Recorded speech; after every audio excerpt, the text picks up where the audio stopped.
Hi, everybody. Welcome to our interview with Pam Robinson. I'd like to welcome Pam.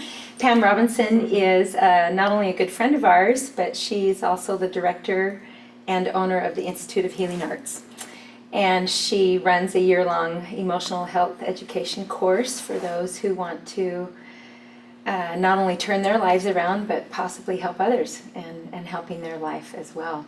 So she's also an author. She's written some wonderful books about emotional healing for children and for adults. And I just really love her work, and I want more people to understand it, which is why I've brought her to interview her today. So welcome, Pam. Thank you. Thank you so much. I'm glad to be here. Thank you. Just by way of introduction, I just want to let people know how I met Pam. We were struggling with a daughter who had been severely abused. When she was 8 or 9 years old, she hadn't told us about the abuse, but for 5 years we just saw her life start to go like this. And eventually she started to be angry and skip school and, become suicidal. And we were at a desperate place. We didn't know what to do. And so a friend of ours recommended that we call Pam and go to the school and try out the modality that she teaches here called the process. And so we did, and it was such a great blessing, and it helped our family so much, and it really helped our daughter. So we're just really grateful. So that's how we know Pam. But before we introduce what Pam does here at the school and what she teaches, I would really like to have everybody understand a little bit about your story, Pam, and how what you were going through in your life and what led you to this point where you created a school and the process. So maybe you could tell us the challenges you were facing. Sure, I'd love to. About 20 years ago, I just had my 5th baby, and I was experiencing some postpartum depression, not a very happy camper or mother, and nobody in the family was. And I had been referred to a man by the name of Ron Wayman, who introduced the process to me. And when I went to see him for the first time, I was very skeptical. I didn't really think that he could do much to help me. But as we got into this technique, I realized that it had a lot of power. He identified that I was blocked at 13 months old, and that I had trapped emotions there that were affecting me physically and emotionally. And as we explored 13 months old, we came to understand that that was the exact time that I'd been in a car accident and had 110 stitches put in my face. Wow. And we worked on the emotions that were stored around that event. We also talked about the beliefs that I had concluded about myself from a 13-month-old's perspective. And I had actually decided that I was ugly, repulsive, that no one would want to look upon me, that they wouldn't really want to have anything to do with me, because I knew that my face was damaged and I knew that something wasn't right with me. And so we ended up working through the emotional charge around the event. We worked through anger and sadness and some other feelings. And then towards the end of the process, which is why I love the process so much, because it can go in and clean house and move the emotional toxicity and the heavy feelings so that you have space to see the truth and to see things from a different perspective and actually bring in lighter feelings that are more congruent with who we really are. And so towards the end of that process, I came to understand the truth about what had happened to that little baby. And she didn't know that natural healing would take place with the body. And that, with 4 hours of surgery and doctors' help, that my face was put back together. It was the emotional scars that we had been working on that really needed some help with the healing. And as I started to see this from a different perspective, I came to understand that little baby, she could be in a car accident, have 110 stitches in her face, and still be beautiful. And I hadn't caught up emotionally to where my body had gone physically. And so it was a great relief. My whole life changed in that process. It was life-changing. I was never the same after that. And I remember sitting across from Ron Wayman and asked him specifically, how can I learn how to do this? I want to learn how to do this particular technique because I felt so liberated. And so in that story of what happened to me, what grew out of that is an opportunity to help share this technique with others. I mentored under him for 3 years and in the end developed a curriculum where we can teach people how to use that technique. And it's really a certification course. It's a 645-hour certification course where people can come and learn how to use this specific technique and develop a certain skill set so they can facilitate others in helping them with this particular technique. That's an amazing story, Pam. And I remember the story that you just talked about is in your book, and it's obviously in more detail than what you just gave us. And so, but I remember that you had physical symptoms going on that created pain, and sometimes physical symptoms are a direct result of emotional beliefs, negative beliefs, or trapped emotions that we carry about ourselves. Can you describe maybe a physical symptom you were having that was creating some of this pain? Sure. So I suffered quite a bit from some severe headaches early on in my childhood and as I was growing up. A lot of TMJ, which is a lot of headaches with jaw problems because of my face, the facial injuries. A lot of stomach aches because the neck and the stomach are very much connected. Leg aches, and a lot of emotional drama. There's the physical pain of things, and then there's also the emotional immaturity, because when you have trauma at an early age, when things don't quite go your way, I responded to everything at a 13-month-old age, and which is throwing a major tantrum, and you can't really do that in life and as a mother. And my behavior changed because I continued to work and do this particular process. Also, my physical symptoms changed. My headaches lessened. A lot of the physical pain that we experience are actually messages from the body and the subconscious indicating that something's still not right, and that if we, with a little bit of investigation, we can see how it's linked to emotional issues that are unresolved. And again, the pain is just an indicator. It's information. We spend billions of dollars in our community to numb pain. And actually, if we came to understand it and worked with it, it could actually be worked through in productive ways so that it could be eliminated physically and emotionally. So the process helps in a lot of different ways, and it helped me with emotional maturity and my behaviors, the way that I parented, and it really helped me with the physical pain that I was experiencing. I don't live in that pain now, and I'm so grateful, so grateful for the process with that. That's awesome. In fact, that reminds me of an experience I had, Pam, and I don't know if I shared this with you, but I sing. I currently sing with Mormon Tabernacle Choir. I majored in music education, choral education at BYU, and singing is a really important part of my life. Well, there was a period of 6 or 7 months where I had laryngitis, and I couldn't sing, and I was devastated because that was something that was so wonderful to me. And after going to 3 or 4 different doctors and trying different medicines, I came to the place where I thought, I wonder if this is emotional. And I began to work with some people to release some trapped energy in my vocal cords.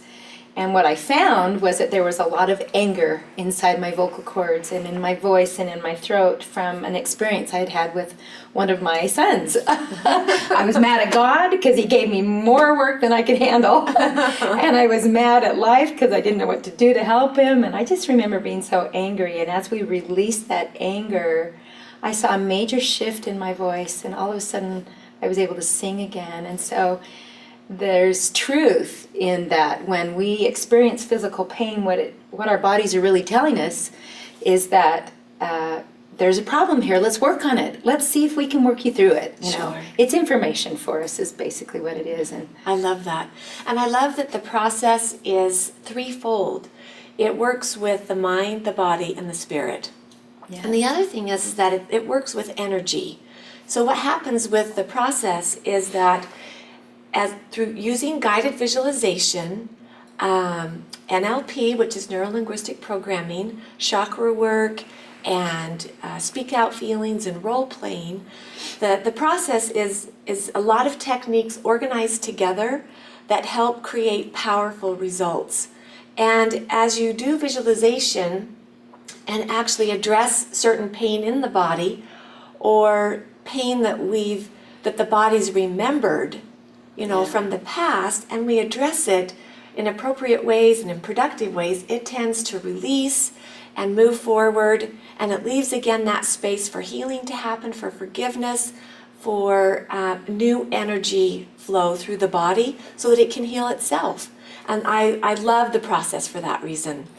Which brings me to the next question, like, what is the process? And I know you teach everybody for a full year how to do it, what it is, so I know it's really hard to explain in a few minutes. Sure. But I want to, first of all, say what it isn't. That, Sure. We're really not psychologists or trained professionals, but what we're trying to do is, I'll let you explain that, what it isn't, and then maybe just a quick kind of synopsis about what it is we do and how do we find out where that trapped energy is, and maybe an example of Sure. what you do. That's great. Okay, so yes, we are not trained psychologists or psychiatrists. We don't claim to be. But we want to be in support of those that have done counseling and have worked so hard on their issues. And so we see ourselves as a supportive role in helping people address issues and increase their emotional IQ and increase better emotional health. We all have a responsibility to take care of our emotions. And if we're angry and pouty and whining and bitter, we have an opportunity, really a responsibility, to clean up our emotional garbage. The second book that I wrote is called Emotional Liberty, and it's actually about decluttering the emotional negativity that we carry around with us. And that emotional negativity is contagious. When you've been around somebody that's negative, and then all of a sudden you walk away from them and you're feeling yucky, it's like a cold. And we want to build our emotional immune system and make sure that we are strong and capable and know that we're able to maintain our joy and our state of love and happiness, and not be so affected by the negativity in the world and the things that others are experiencing. Right. So the process helps us in some ways to clear old negativity from past trauma that we've had, and also any current negativity that we might have sponged or absorbed from other people that's really not ours. That wasn't ours to begin with. We just happened to be absorbing it. And so with the process, we do use muscle testing to identify ages from the past where there might be an emotional charge. And then we work, it's basically a 4-step process, basically gathering information, speaking out the negativity, a transition point where we do a clearing and release negative emotions and replace it with the positive, and then we do the role play at the very end, where forgiveness, compassion, understanding can come forward and help the heart to heal. And I know that as I was working through my accident, I was angry, and I had a lot of anger, and head trauma also brings forward a lot of anger. So in my life, I personally got into this work because I didn't know what to do with my anger. And I noticed that in my parenting, it was coming out of my children. And as I started to work on these different processes, I noticed that as I went into the age where the anger originated and worked on anger, that pretty soon my anger in present time was less and less and less. And I was so thrilled to see that the process had power to change behavior. And it has power to lessen the emotional charge that we have so that in present time we're operating from a more emotionally mature place. I love the process. I love what it can do. I love that, Pam, and I think that is so true. And I have to tell you an experience since I went through Pam's school and certified. Now I help others like you do. Mm-hmm. And I had a client come, a few weeks ago, and she said, for the most part, my life is good, but I have a big I'm resentful about loving and serving and helping others. When I'm asked to take somebody some food because they're sick, I do it out of duty, but I resent it. Or I'm asked to help out at the church, or I'm asked to help out here, and I do it because I should, but I resent it. And I don't know why. I feel like I can't feel love, like there's something blocking myself from feeling love. So as we explored it, we went to the age of 3 years old. We found out that her mother was very depressed and very ill, and she was very worried about her mother. And so in order to try to help her mother, she wanted to go in and comfort her mother and lay by her and rub her back, because her mother was in bed a lot. Well, every time she'd go in to try to comfort her mother would reject her and tell her to get out, and I don't want you. She just said, you can't be in my room right now, or you're not helping, please go away. And at a very early age, she realized that giving love wasn't safe. It didn't feel right. It hurt her. And so she had made a decision at 3 years old that giving love and serving others wasn't useful, it wasn't helpful, that it turned around and hurt her.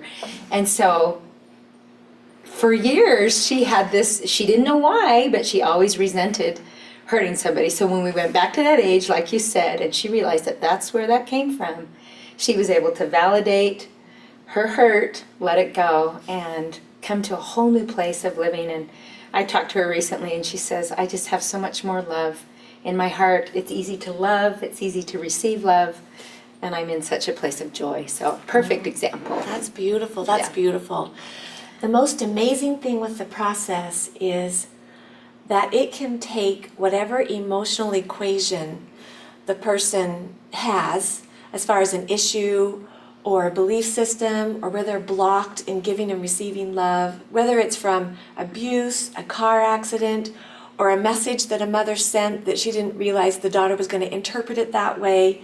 Whatever that emotional equation is, the process has the ability to go in and help unravel that so that we can see a new solution. Right. And the new solution is that the pain and anger from abuse, that can be cleaned up, and that the person can know that they're still of worth and value, and that they matter and that they're important. Or from my accident, the truth that can come forward is that I'm beautiful, even though I experienced trauma during that time. Or this woman, that she can understand that giving love can be safe.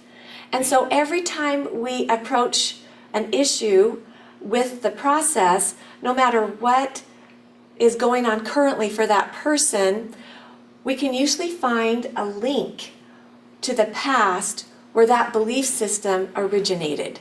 And the thing that brings power to the process is that when you go to the age of origination, when the belief originated, that's when we have power to work with it. It's really hard to go in and delete that old belief and reprogram a truth if we're not in the time frame that it happened, with the pain that came from that misperception. And then, of course, when that emotional equation is resolved, then there is a solution on the other side, or truth is brought forward. And so when we work with the process, it has the capacity to work with a broad spectrum of issues, basically because we're working on belief systems. And even though there's sexual abuse or other kinds of abuse, we want to remember that we're not so much working on the abuse itself as we are the belief systems that came out of it. That's what the process addresses. And we're not psychoanalyzing or trying to do anything with psychology in that part, but we are looking for belief systems, which then gives that person an opportunity to become aware of those belief systems, and then the power to re-choose how they want to look at that experience and how they want to feel about it. And that's where the power of the process comes from. And I would have to agree with that. That is so wonderful. I know that with my two daughters who had experienced and come here, they both had very negative beliefs about their experiences. One had decided that she didn't like her parents, us, because we didn't protect her. I mean, in her own 8-year-old little mind, that's Sure. the only thing she could come up with. Or that God, well, I don't believe in God, he didn't protect me, so, or, Sure. you know, all these beliefs that came out of that experience, and seeing her come to you and have you do the technique of the process with her and really analyze and go back to that age and see, was it really this, or could it have been this, or having her really think about a new idea, shift a paradigm a little bit, was very liberating to her, and I love that. That's good. And now I want to ask you, so how do you, really briefly, you say we use muscle response testing to find the age and the emotion that's trapped or that we need to release. Can you briefly describe what muscle release Sure. response testing is? Sure. Okay. So when I call it muscle testing, it's also called applied kinesiology. It's a way to communicate with the body using different ways to approach muscle response, and just understanding that the body is a conduit of truth. It's intelligent. There's a part of us that is our conscious mind, and there's a part of us that is our subconscious mind that actually runs a lot of the information that's going on with the body. So muscle testing helps us access the subconscious mind, the part of us that stores long-term memory, that has that remembers every place we've ever been and every experience we've ever had. And even though short-term memory, it's not that part of our job, it's not that part of our short-term memory to remember that, it is stored in the hard drive. And so we're actually accessing the hard drive and being able to bring forward information to help us to know what age to go to. And personally, I've participated in over 10,000 processes. And I've seen us go to all kinds of different ages and different experiences and different conclusions that people have drawn about themselves that were from a little child's ego that didn't fully understand what was going on and what was meant with certain things. And we've been able to help bring clarity and truth and help liberate us from our own self-defeating belief systems that we put on ourselves. And so the muscle testing works fairly simply. The process isn't all about muscle testing, we just use muscle testing to identify an age and then to work with emotion points that are part of the process. Okay. Excellent, yes, and that's, I think I have to say that I was a little bit skeptical when I first came, because I thought muscle testing, years ago I heard about it and someone did it to me, and I didn't feel like they did it correctly. So I was a little skeptical, but when I came to the school and you taught very clearly what muscle testing isn't, and it should never be used for this or this, but only to help us identify really where the age of decision occurred. And when I realized that that's what it was for, I began to trust it, and it began to really help facilitate the process. It helps us get to the root of the issue much quicker when we know exactly where to go. So I agree.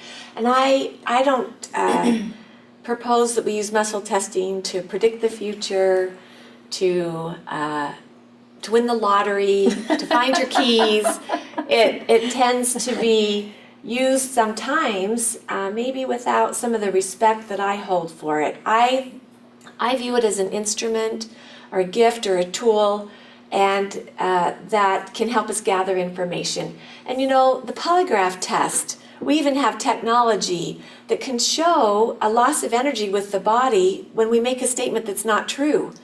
And even though the polygraph test it's not a perfect science, it can be very, very accurate. And same with muscle testing. Muscle testing has a room in there for like a 1% variable, where someone could override the muscle testing or the polygraph test. But in all honesty, it can be so accurate that I trust it to gather information to help us with the process, and only use it for that mostly. Right. You know, just to gather information, to have the body help reveal to myself as the facilitator and the person that's in the process what age we should work with. Right. And the rest of it is asking questions. We use shapes and colors for visualization. we identify a game or a behavior that's a coping mechanism, and then we work to change all that belief system into something that is more positive and more truthful. Yes. Okay. Agreed. Wonderful. Thank you. Now, I would like our listeners to know where they can go to learn more about the process. Obviously, you have a school, but you do a lot more than just the school here. So I'd like you to tell everybody what you do. I'd love to. In all honesty, I do have great passion for the work that I do. It's really, really helped my life. And I've only wanted to share it with others. And I felt like that weekend trainings and just minimal training with the process wasn't enough. And so what grew out of a group of people, their voices were ringing out to me saying, please teach us how to do this and help us to know how to do what you're doing. And so again, in the year 2000, a 645-hour full-year certification program came forward where in the school you actually participate in 100 processes. There's a lot of book learning. We practice in labs. We do a lot of work that way. But if people aren't interested in a full year-long course, we also have weekend trainings where you can come and learn the steps of the process, and we teach the muscle testing there. We also have children's clinics where children can come in and learn about emotional health concepts, about how to do something good with their heavy feelings. Emotional health right now is kind of a buzzword, and it's something that we all need to be addressing. We live in a day and age where we're actually being presented with opportunities, again, and responsibilities to manage our negativity and our thoughts. We teach people here how to manage their thoughts, which then in turn manages their feelings. And so we want to help with parenting. We want to help with teaching people how to facilitate. But we also want people to come in and have personal processes and work with a facilitator so that they can work on their issues. In fact, we have processes for as cheap as $25 here to help with so that families can get their needs met, and it's a way for us to give back to the community, and it's a way that it doesn't have to cost too much for people. I love that. In fact, you reminded me of two things. One, your children's emotional health classes and parenting skills. I just have to say that if there were two things that I really gleaned, other than my own emotional healing, which has been wonderful, but two things that made the biggest difference in our family, and that was one, once I learned where my beliefs and where my children's beliefs were stored and at what age and why they formed those negative beliefs about themselves, once I understood that, I began to parent in a different way. I began to parent from a place of understanding instead of a place of control. I began to parent from a place of love instead of fear. For fear, oh, you're doing that? And that can happen. And especially with my adopted boys, who were taken out of their birth mother's arms and placed into a whole new mother's arms, and came with a lot of trauma from that transition, and I didn't know how to help them. To me, adoption was beautiful, but to them, it was trauma. It was a transition, and knowing where that came from and how to help them work through that has been one of the greatest blessings that we have received as a family. So I'm really grateful for that. And I just also want to let people know that not only do you do a school, but so you mentioned your weekend retreats. And you can go online to ifaofutah.org. Is that right? IHA, sorry. Utah. IHAofutah.com.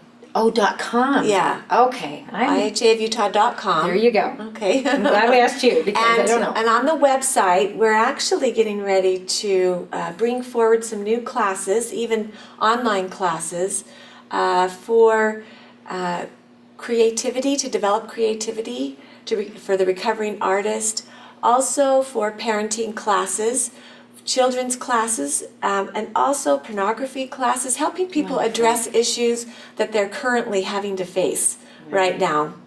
And so be watching for our online classes. And then also we have a new class coming forward called Divine Logic. And that's a Thursday night, all day Friday and all day Saturday. And instead of teaching the whole process and all the concepts with the process, Divine Logic is for beginners.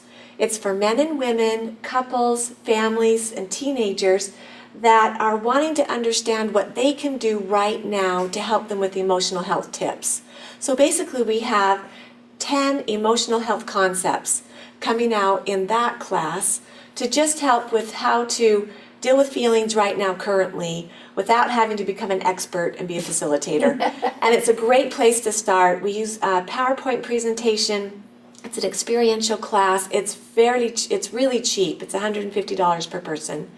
Unless the prices go up, but for right now that's what it is. And there's a workbook involved, and we want to really be able to reach large numbers of people that are really interested in understanding what the process is, what emotional health is, and what they can do right now to help themselves. Wonderful, and I love that. I also want to mention that those people who do not live close to the school can access your online classes from anywhere in the world, basically. For sure. And you can actually learn, you can take that year-long course online or long distance. You can work with people over the phone and through DVDs. And that's an amazing thing. So when people want to be involved and they don't live here, they can experience it in the comfort of their own home. So for sure, and I Skype with little children to support them as they're coloring out some of their feelings and their intense anger, and we help direct it in a place where it's not destructive. They're not taking it out on their younger siblings or throwing a tantrum and kicking and screaming with mom and dad. But we help them learn productive ways to deal with anger, productive ways to deal with sadness. We help them to know that it's their job to get their needs met, and that whining and pouting or anger and aggression are not productive ways to get their needs met, and that actually using their words is really the way to go here. I have clients in London and in Europe. We do phone processes with people all over the country, and yes, we have students from all over the country. We are trying to make a difference. We want to bring forward this message and this information to as many people as we possibly can. And even though emotional health and feelings might seem intimidating or overwhelming or like it's too big to approach, it really doesn't have to be that complicated. With the process, feelings are simplified. Talking things through helps bring clarity and truth and freedom. And so approaching the emotional realm doesn't have to be that scary. And it can be something that actually brings a lot of joy, can be very rewarding, and can return us to a state of being, which is love, which is our natural state, which is really what our core part is. I would have to agree with that. And in closing, I just want to, obviously I want to thank Pam for being with us today. I had an experience with another client that I just want to briefly share. I had a friend call me and say, "Can you work with my friend? She's in an emergency situation." And I thought to myself, okay, do I have time to do this right now? And I kind of thought about it. Yes, I do. I called her, and I didn't know anything about the situation, but I made the phone call. She lived in Arizona. We did a little process on the phone. And without going into too much detail, she'd suffered a lot of traumatic challenges in her life.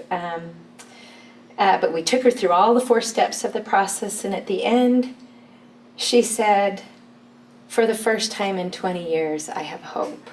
Oh. And I had a plan to end my life, and now I have hope. My goodness. And she says, "I'm so grateful you called." That's beautiful. I just want to present and let everybody know that if you're in a place where you need hope or some clarity or just a renewed outlook on life and your circumstances, it would be wonderful and a wonderful step to take, or a wonderful thing to take this next step. Make a phone call, take a class, come to a preview. You offer previews on the 3rd Thursday of every month where you just introduce and teach people about it. But whatever you do, take that step, and you'll be so glad you did, because it has changed our family, and we're so grateful. That's beautiful. So thank you, Pam, for being with us. Janet. And if you have any other questions or information, do you have an email where they could email? Or? I do. It's iharobinson@msn.com. And again, and our phone number is 801-785-5259. And our website is ihaofutah.com. We'd love to be able to reach out and serve you in any way that we can. Wonderful. Thank you, Pam. Thanks, Janet. The question that I get most often from people is, what is muscle testing and how does it work? And so for a few minutes, I would like to ask Pam to kind of do a demonstration and talk about how muscle testing works. So if you would do that, Pam, I'd appreciate it. Sure. So usually we use the person's non-dominant arm, and I'm just going to have you hold it up. And the intent is not to necessarily outmuscle Janet, but to actually just push down while she's pushing up so that we can match our strength. And I'm going to have her make a statement. My name is Janet. My name's Janet. There we go. And my name is Brenda. My name is Brenda. And that goes weak. Oh, yeah, I couldn't hold that one up. Try that one more time. And this time you hold up as strong as you can, and then let me push it down to see what happens. So you're going to say, my name is Janet. My name is Janet. There's our strong test, and my name is Brenda. My name is Brenda. And there's our weak test. She loses just a little bit of energy right there. It helps us to know that based on the fact that the body can give us a confirmation or a negative answer, a positive answer or a negative answer, we can actually, by asking yes and no questions, the body can reveal truth to us and to help us to know maybe what age we need to go to in the process, or what emotions we need to talk about, or even who's involved, like the mom's involved or the dad's involved. So with muscle testing, we're able to identify that. Another thing about muscle testing is that usually the person that's doing the muscle testing needs to be in a very neutral place, and so does the person that's being tested. In other words, it can't be really used to determine if somebody's lying or used to control somebody. From my perspective, it doesn't work in that realm. It works when we come with pure intent, with the willingness to serve, and with the willingness to come to truth, and that we're not attached to the outcome.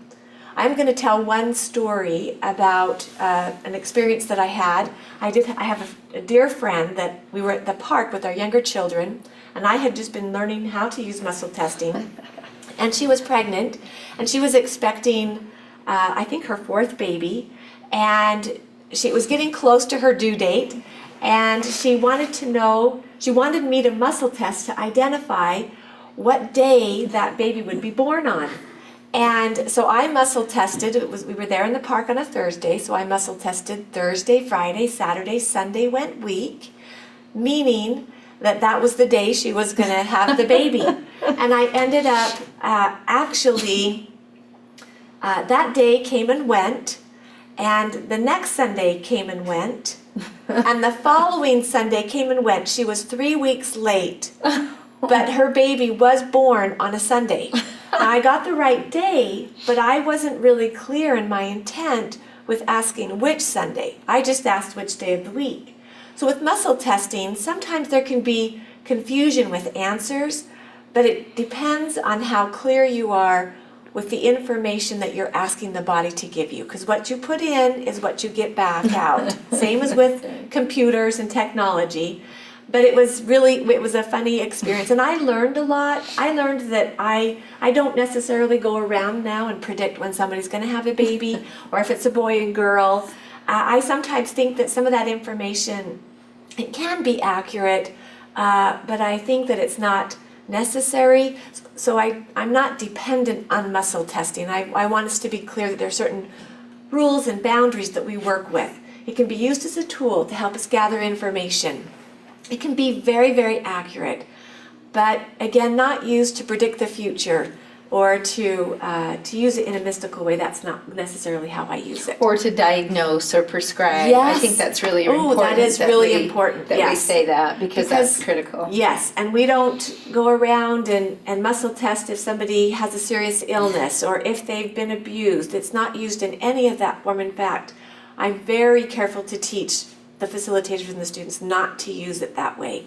I feel like it's important that when the person's coming forward to ask information about their emotional health and issues from the past, that we not be so overly enthusiastic that we give all the answers and tell them exactly what happened. In working through the process, it's a discovery, and the person needs to be ready to hear and to face whatever pain that they experienced during that time. So we work with the muscle testing, and I teach this in the year-long class, to work with it in responsible ways and to use it in the ways that it's intended. And the other thing is that when it is used with ill intent, it doesn't work. That's right. So it really operates from a place of belief and trust, and you have to trust the muscle testing, and it can't really be used to manipulate or control. It just starts giving you incongruent answers.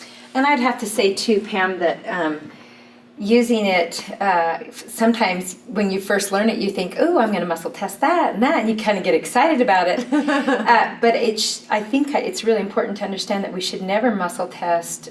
It should never be used without someone's permission. Oh, I agree. And I think that's really agree. important, that permission that you give me to muscle test for you, or I give you to muscle test for me, is the key that unlocks the proper response. Does that make sense? I agree, and I really appreciate your bringing that forward, because it's something that I hold really sacred, and I feel I would never want to use muscle testing to override somebody's free will or free agency. And I have seen mothers, or maybe even fathers, that are so overzealous that they might muscle test for their. And for small children, I understand that, because they're a parent and they're trying to find out what's going on for their child. But for teenagers and those that have stronger opinions about themselves, it's not to be used to invade somebody's privacy or determine if they're lying, or to determine, what their activity is in their life, or to invade their privacy. It's not to be used in that way. And I'm very careful to ask permission to muscle test, to respect those energetic boundaries, and to use muscle testing as a sacred gift that can be developed, and anyone can learn to muscle test. I don't think it's that difficult. But the more you trust it, the better results you get. And if you come at it from confusion or not trusting yourself or the muscle testing, you get confusion back. And so it all mixed answers. That's right. So it all depends on how you're holding that space for that muscle testing. Great. And I just have one more quick question. When we do processing over the phone and we muscle test, but they're not there, we can't use their arm, how does that work long distance? Sure. There's a principle that's involved here, and we call it surrogate testing. And again, it's done through permission. In my previews, in my workshops that we hold once a month, I go much more into depth about the muscle testing. But usually I'll try to describe this to you so that you can understand.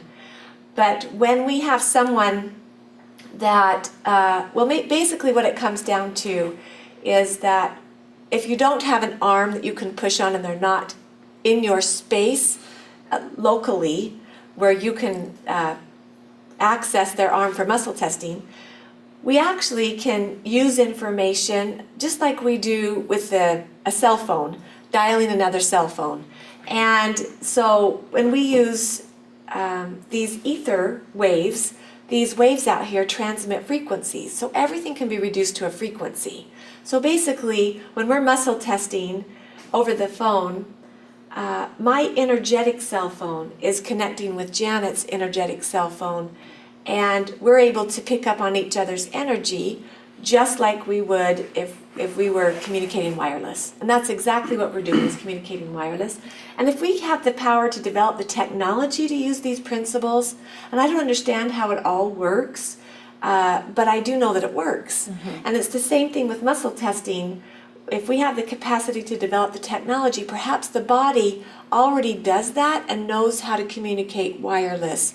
And I know mother's intuition is very strong. I had a son that served on a mission for the LDS Church in the Philippines, And there were times when I knew, thousands of miles away, that he wasn't well, and he'd actually been sick, and found out later that it was at the exact time that I was feeling that. So feelings actually transcend the space and time dimension that we live in. Right. And I just want to acknowledge that those experiences are real, those feelings are real, and that we're using the same principles as the internet and wireless principles. That's what we're using with the muscle testing. Absolutely. I hope that helps. That does, and it's beautiful. When my daughter went to China, she emailed me and said, "Mom, something's going wrong. Will you muscle test and kind of do a priority test? And if there's trapped emotions, will you just kind of release them for me?" I don't know that. Help me release them. So, I did. She gave me permission first, which allowed me to tune into her wirelessly. And I sent her the information, and she was able to let go, and it worked. Beautiful. It worked really well. That's so, beautiful. All right. Thank you so much. Thank you.